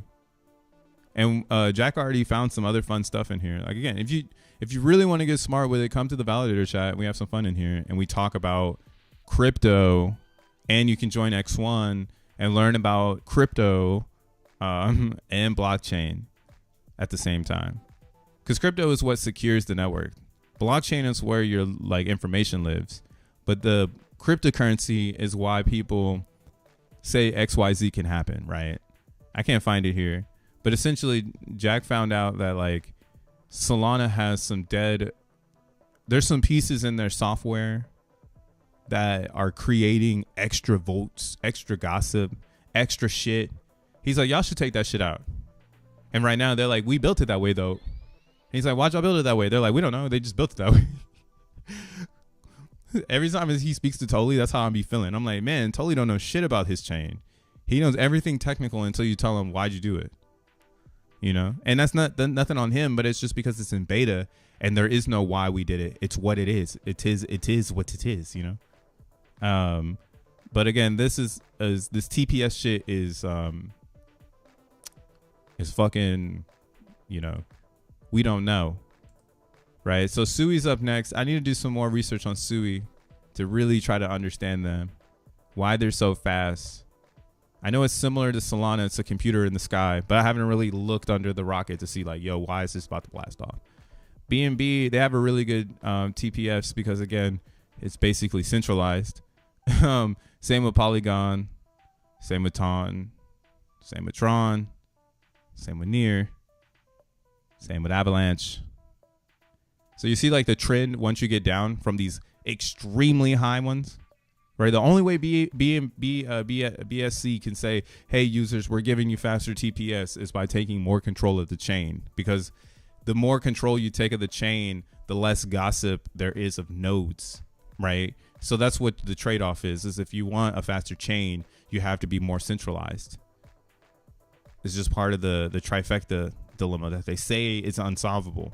So every single chain can't achieve more than 1,000 TPS without introducing this. And even Solana still kind of suffers a centralized fate. They just hide it in the way their validators work, because the trade-off is you get a little bit more decentralization, but you just get 65% chatter. You know, and then eventually like the price of the token should skyrocket like it has. Now there's less opportunity for people to disrupt the network and essentially unstake half of the nodes to take the network down. So I think that's just been the regular lineage of like how you create a network. Again, X1 is going to have its own consensus ran by an AI transformer that's going to facilitate communicate. Like it's going to help the nodes communicate to the most efficient everything, scaling on everything, right? Right now, what we're learning is, again, about this idea of operations on the chain and how that chatter can disrupt user experience, because you're just being you still have to operate. You know, the OS still needs to fucking boot and run, bro.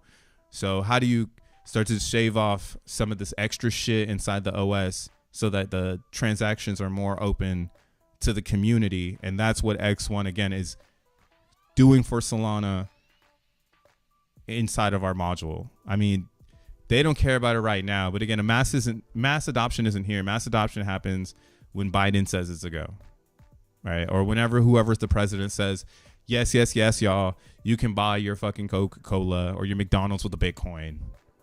Maybe you might want to buy some of that shit. You know, maybe you might want to put your 401k of your 9 to 5 into Bitcoin now. Yes, we know we told you not to do it for the past 15 years, but now you can do it with your company. And they get the tax write-off, you know, all that other shit, you know, all that corporation corruption bullshit. Levin smells like a Jew. I don't know. His nose is different, though. He was more like a vampire for sure, though. I feel like, if anything, if what I'm expecting Jack Levin to be, which is my tinfoil hat theory, is that he becomes a lizard. He does look like a lizard. So he might bring to life the reptile people. That's my tinfoil hat theory on him. He's going to be the reptile people. Zen brings me back into Zen. That's it. For real. Sui is still a ghost chain. Yeah. Sui's only a ghost chain because they don't know how to, they don't, you know, like they're not like Solana. Like they're not inviting memes, but also they're brand new. Solana has a head start. And again, Solana had the heartbreak of FTX. So it's just an unfair advantage for Solana versus Sui. And now that X1 didn't build on Sui, it's almost like you will want Sui Zen. Like Zen, it's almost like Sui needed Zen to go there to bring hype to it versus Zen going to Solana to basically create hype for Zen, right? But even Zen knew like, nah, what the fuck? Why would we go to Sui? There ain't nobody over there. You know, this isn't 2022, right? Like this is 2024. We're going to wherever the noise is. In 22, the noise was EVM. It wasn't like Cardano because none of them had it figured out. They were still sampling Nakamoto consensus. But yeah, we have a whole new world now. Shit's fun. Shit is really fun. Why would you want to be on blast with 9.9 TPS? That is horrible. But God, man, that centralization is crazy. I am a frog. Oh, Jack Levin's in the house. No, yeah, Jack Levin's definitely a fucking reptile, dude. I can see it in his face. I'm like, that guy's, if we really gonna get that, that's just gonna happen from him, and we're gonna be like, fucking knew it. I knew it. I knew it. But yeah. Solana was built off NFT community.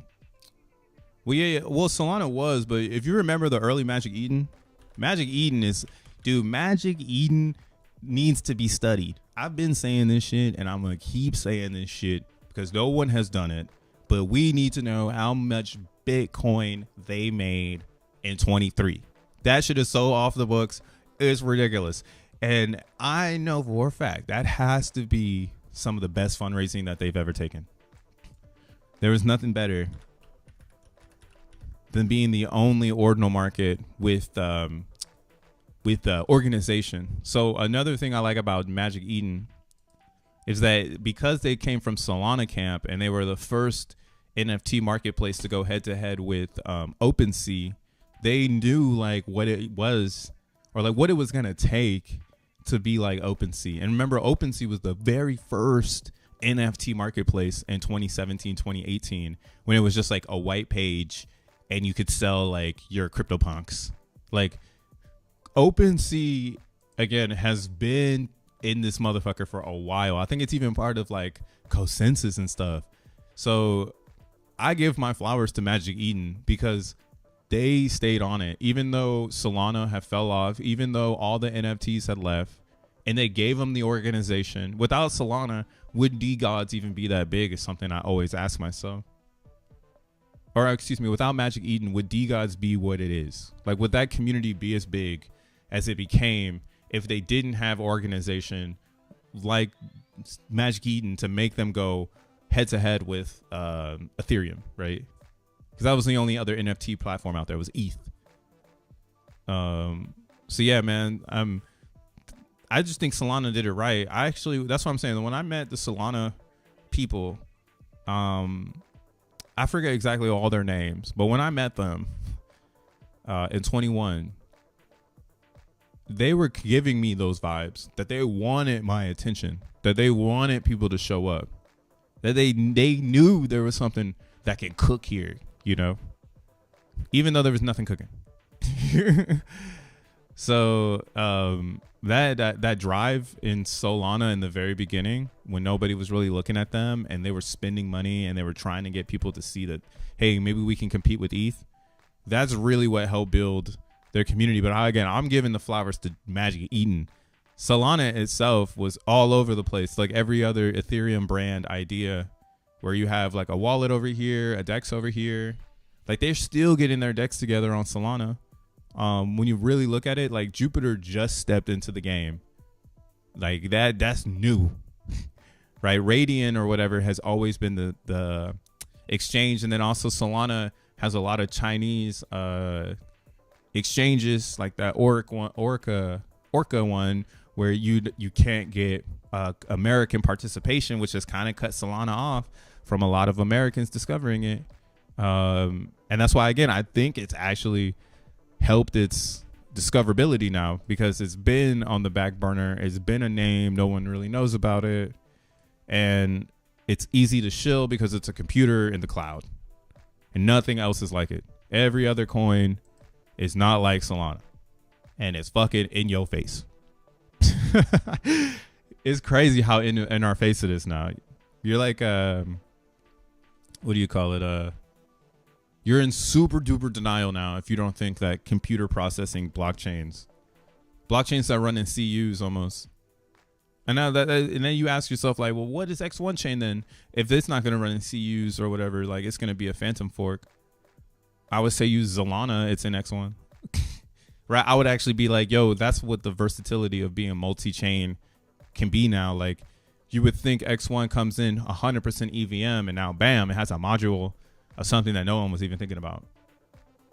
Right? And then all these other chains would want to do that, but they don't have the consensus to install it. That's kind of why X1 chain, it would almost be bundling every single EVM into one to make you question, why would you even need to be in another EVM? Because it's all in X1 with the ramp to Ethereum, the ramp to Bitcoin, the ramp to Solana, the ramp to the fractionalized EVMs that have XEN. So like, why would I even need like a bunch of EVM coins? Because again, it goes back to the consensus. Like, you're supposed to own a shit ton of coins to join the consensus, but they won't even let you in to help increase the TPS. So why do you have all those coins? Like, why are you supporting these people? Because you're looking for the gains, I guess, you know. But that's why, yo, it's too easy now. It is too easy. Open your mother freaking eyes. Don't get left behind. Let them vote it up. We want that. Go check out Magic Eden. If you've been using Magic Eden, though, they're about to have an airdrop. So you get some diamonds right now, so you can get an airdrop from Magic Eden. Or if you start using Magic Eden right now, you can get an airdrop, or you can start accumulating these diamonds to potentially get an airdrop. But yeah, I use this again for ordinals heavy. This is my ordinal one for show. What up, Simple? Phantom needs flowers also. Yeah. They tied everything into bro. They really helped Magic Eden by making them the default to Ether place linked to the wallet. That is true too. Yeah, I mean, Phantom wallet, that's what I'm saying. Like, so you see, like, Solana's a good case study for what it takes to make the chain, and it takes a lot of different things in this past future to get people to look at you.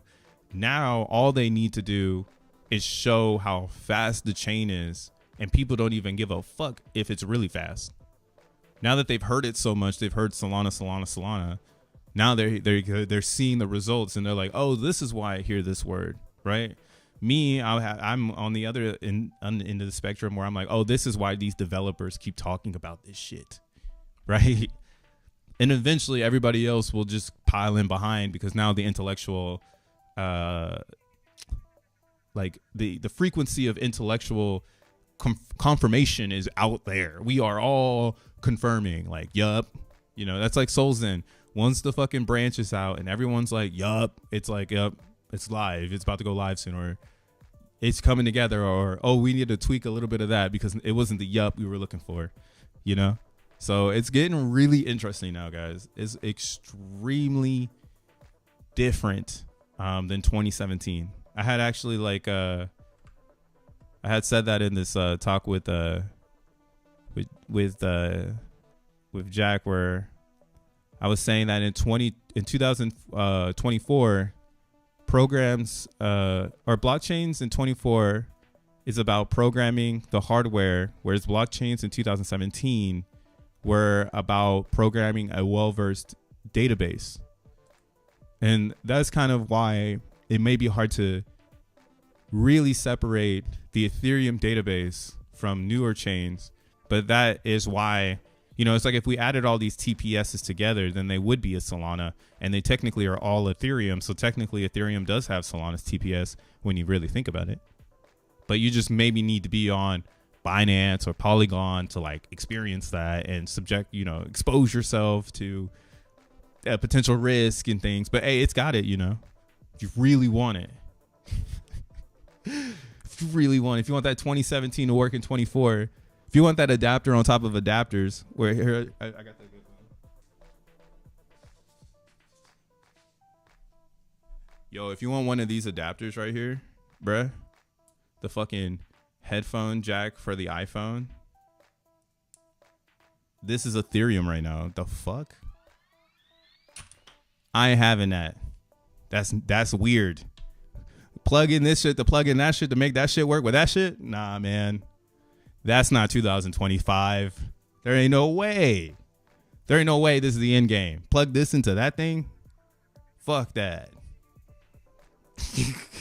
A toggle. Yeah, exactly. I do not want my crypto experience to be 100% toggle life, man. Shout outs to those that still like the toggle though. You know, it did us justice between this conjunction of reality from what is a digital device to what is a digital device. You know what I'm saying? So big ups to the toggles. Held us down. Here's my other like ancient artifact that's on my desk. You ain't got one of these though. Fucking DVD burner. The fuck? We still burning Blu-rays and CDs because inflation is high as fuck, and I want to enjoy it on my television. And I don't want to have to watch it with buffering. Yo, I have my hopium in the real world is that people will understand that buffering is not tight, okay? And you don't want that in your life, okay? You don't want your Netflix buffering. You don't want your YouTube buffering.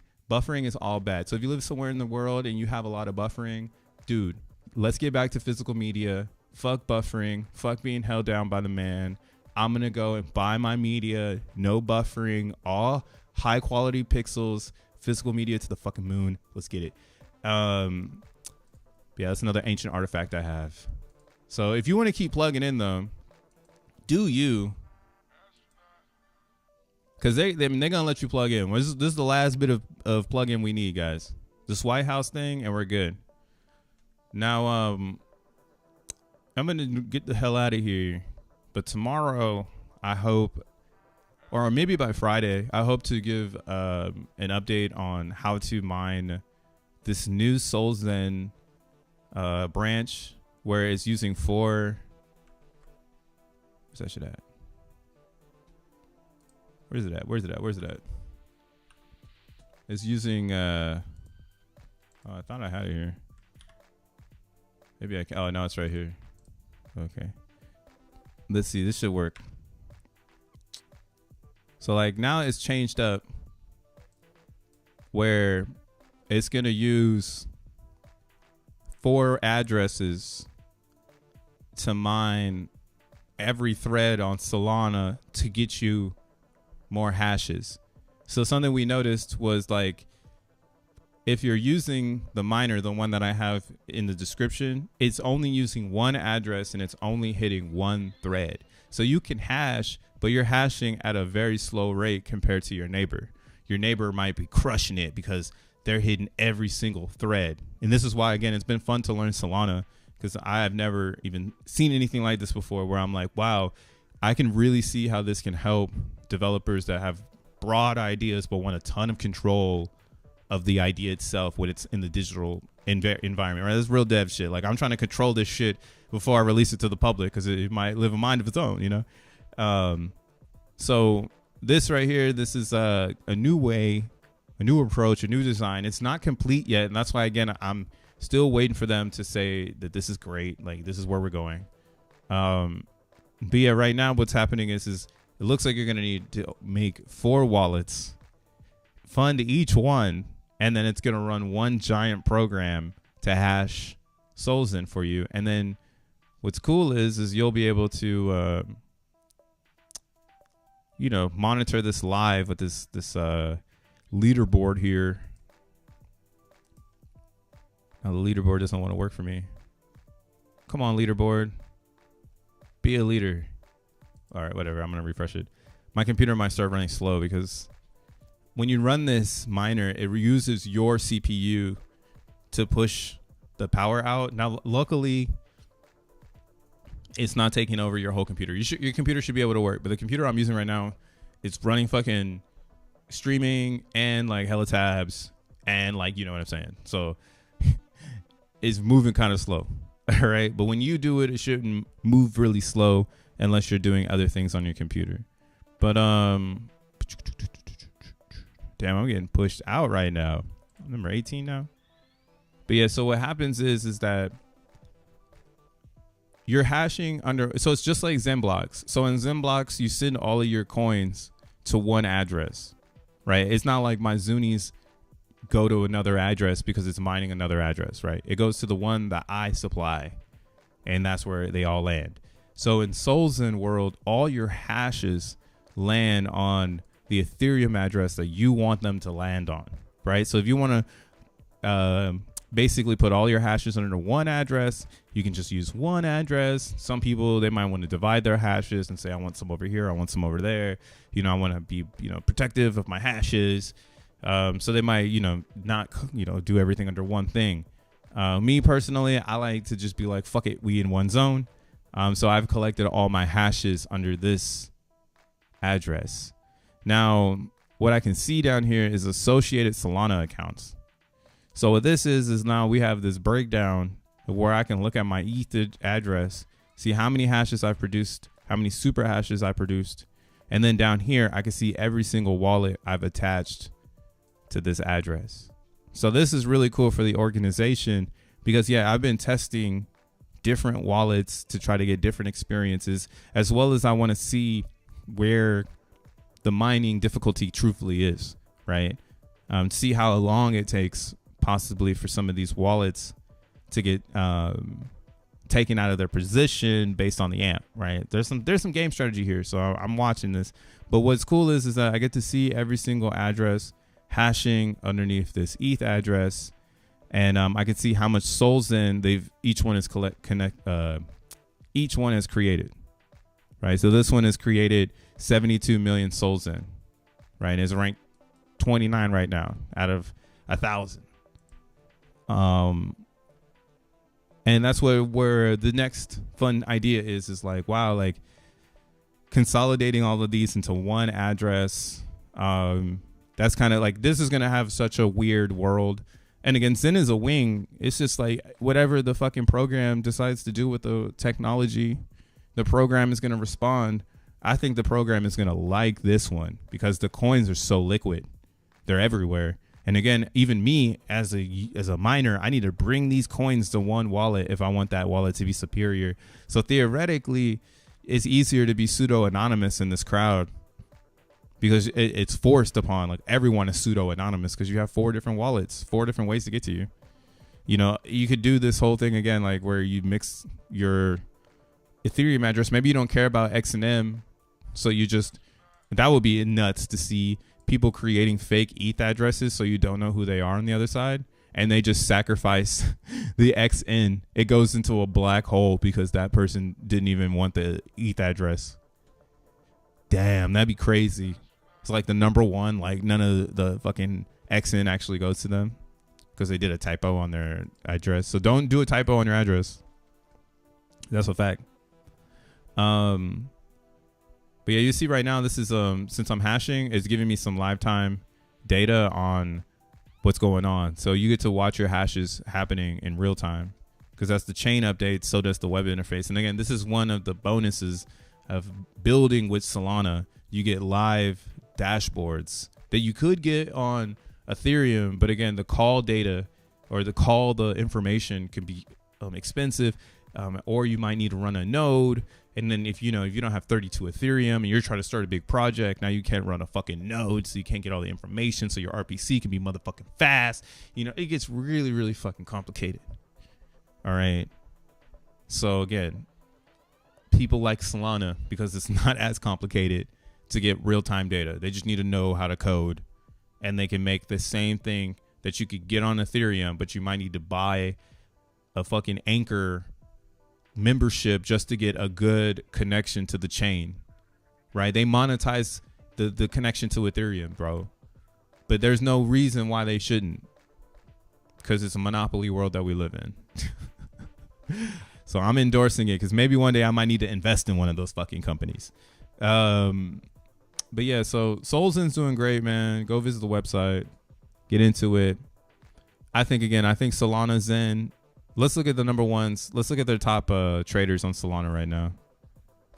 Because again, the thing about solXEN is it's going to start at 0, just like XEN, and it's going to live the same life. Like if someone buys it for $1, then it's cost $1, you know, or it could dump forever because the miners are just dumping it forever.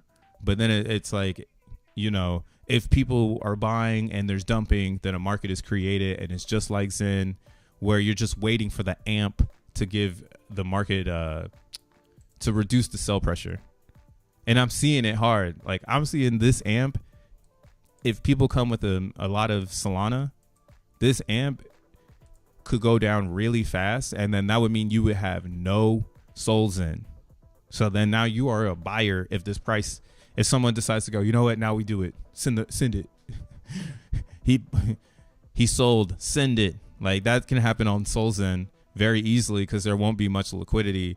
If again, people are mining and they're not focused on selling it. They're like, oh, I have to bring because the next step is you have to set up your wallet in Phantom, and then you have to make it ready so that you can sell the coins.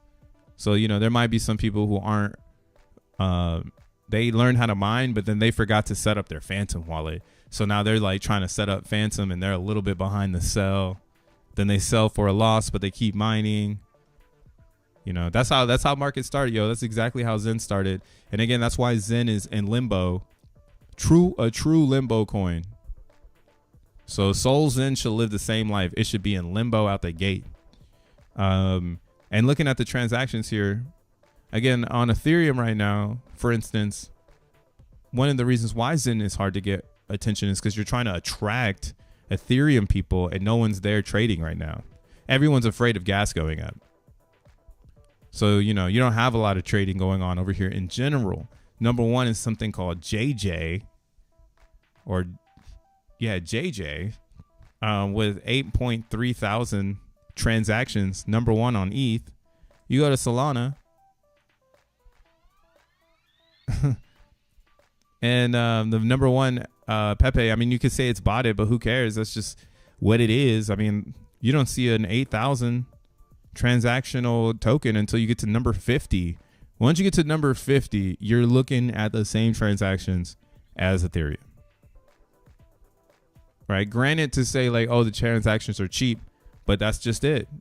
They're so fucking cheap and so easy that people are using it. And they've have organically chosen it over Ethereum because of the fear that gas is going to go up. That's a horrible fear. I call it's the check engine light fear too. You know, like when your check engine light comes on in your car, like you do not trust that motherfucker. Like you're like, damn, I hope that check engine light doesn't come on again. So now people have that PTSD with gas, and we can see it now. So you see gas shot up yesterday, and it stayed up pretty much all day, and even into the evening. People were assuming yesterday, or is this yesterday right here, right? Yeah, so people were assuming yesterday afternoon that they were going to see gas back in the 4-5. And I was like, maybe not. You're probably going to see 9. And that's it. So we saw as low as 8. And then it went right back up. So we went through that same state, 8, right? 7, 7, 8, 8, 8. Now we're in the middle of the day here. Oops, sorry. We're in the middle of the day here. Gas is at 20. And it's going to continue this. Like, it's going to continue to go up. So people are definitely, you know, like, yo, but that doesn't mean the money stops. It just means that people are like, yo, like, I got to be more strategic about how I articulate myself on Ethereum because I'm balls to the wall degen on Solana, and I can't bring those behaviors to Ethereum. So, that's why I even have the question, like, how long do people say that before they just stay on Solana. And they're like, yeah. I mean, it's apparent that a lot of people have already said, yeah, I might as well just stay on Solana. Like, they're going to have Trump over here too. Like, they're going to have P.o.P over here too, right? They got memes over here too. So solXEN will be the first fairly launched proof of work coin that is DEGen oriented. So OR was the other one. There's only been one other proof of work experiment. And the thing about the experiment was it had no interface. So that's why you can't really compete, or you can't compare OR to solXEN, because OR has no interface at all. OR is like XENblocks. XENblocks doesn't have an interface. The interface for XENblocks is going to be X1 chain. That's why OR is in limbo, because what is it really securing? It's just a coin created from a hash, which is cool, but that's way more like, what the fuck are you doing, than what we're doing in X1 and solXEN. Because again, the token has reason. It's connected to a bigger ideology, right? It's not just, it's a hash. That's why this one's just selling hard. Whereas in solXEN, again, it's Solana bridge, so it'll always get attention, and it has an AMP that is going disinflationary, right? So the supply is based on that, about this going disinflationary. It's going to start hyperinflationary, and then the AMP will build in disinflationary pieces to the puzzle. So it will bring people's eyes, because they're like, yo, it's getting closer to zero. You know, the closer it gets to zero, the higher the price should go. Any DEGen can build in that idea. Me, I'm going to be a miner. So if you can comprehend how to mine, I'll be more than happy to sell you some solXEN.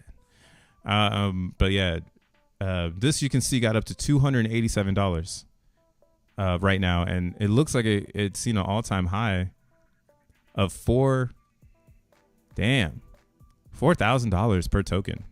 Jeez. I mean, granted, this one has none, because they made a few and it was just an idea. It's an experiment. So solXEN, again, it has this opportunity to actually enter the DEGen arena in Solana, because it's attached to a bigger idea. It has a bigger meaning, a bigger purpose. It's not just Zach on Sol or Bat on Sol. It's solXEN connected to X1 chain, which is another dynamic blockchain similar to Solana that has no price. And now it's coming to Solana for the billboard, and you have the opportunity to hash a bunch of XN coins. I'm just saying this. Wait till Jack Levin says this shit. Like, he's gonna be the one that's really gonna say it, and everybody's gonna fucking get a boner. Like, I could tell you what's gonna happen, and nothing happens. And then Jack comes and goes, "Okay, guys, we're on Solana. Boner, boner, boner, boner." I'm like, damn, why can't I get the Jack Levin effect? Fuck, I need to work at Google or something. Like, how do I make my name known? The true woes of a up and coming millennial techie bro. Like, what do I invent that makes the world go, wow, we didn't have that before? You know, the internet already exists. They already got rocket ships and electric cars and solar panels. It has to be this finance shit. This has to be the last brick. This has to be the last brick, because after this, I don't even know what else. That's what I'm saying. Like, if Zen ideology doesn't work, that people really care that humanity needs a better technology than what we have, then that means, like, yeah, we're stuck in what we have. We should be getting back into Bitcoins. We should be getting back into Ethereum. But it doesn't seem that way. Even Solana is able to push this narrative because people feel this, the culture feeling. This is what the culture is feeling, right? So it's pretty awesome stuff. But my MetaMask wallet is dusty. Yeah, I've switched to Rabby wallet. That's where I'm at. But yo, today's Wednesday. I think I'm going to go to Washington Square Park in Manhattan to get pizza. So if you're in Manhattan today at the Coinbase pizza thing, okay, they got it up right here. I think I'm about to go pull up to this because it's kind of hot outside. I ain't got shit to do. And this seems like something where I can show some CBs in. And get some free pizza. And get some free pizza.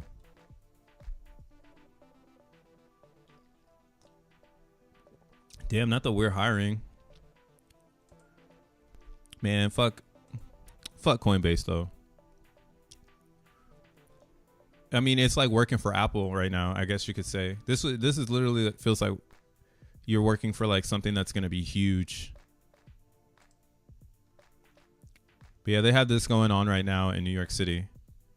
This is Bitcoin Pizza Day. We're celebrating how far crypto has come since 2010 and helping create cheaper, faster systems. Welcome to the Coinbase pizza truck. USDC, $1 USDC slices, payments easy as pie. Okay. So yeah, this just started. I might just swing by and say what's up and see what the fuck is going on. So if you're in New York and, you guys aren't even seeing this. Yeah. They have this going on today. Coinbase pizza ban. And I mean, but this is like unique to me. This is more proof that crypto is coming to life. Like, it's coming to life. Granted, this company is fucking horrible, but we have to work together to get this shit to the masses so that as a collective, we can all benefit from everyone repositioning their energy in this planet.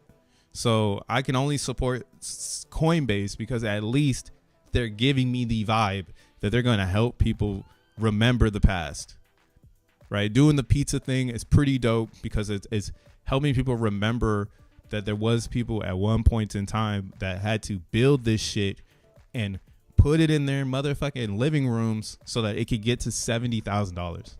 So I can't knock them for that because I need more people to know that shit because that's the power of crypto. You can be your own bank. You can have self-custody. You can own your hashes and no one can take those from you.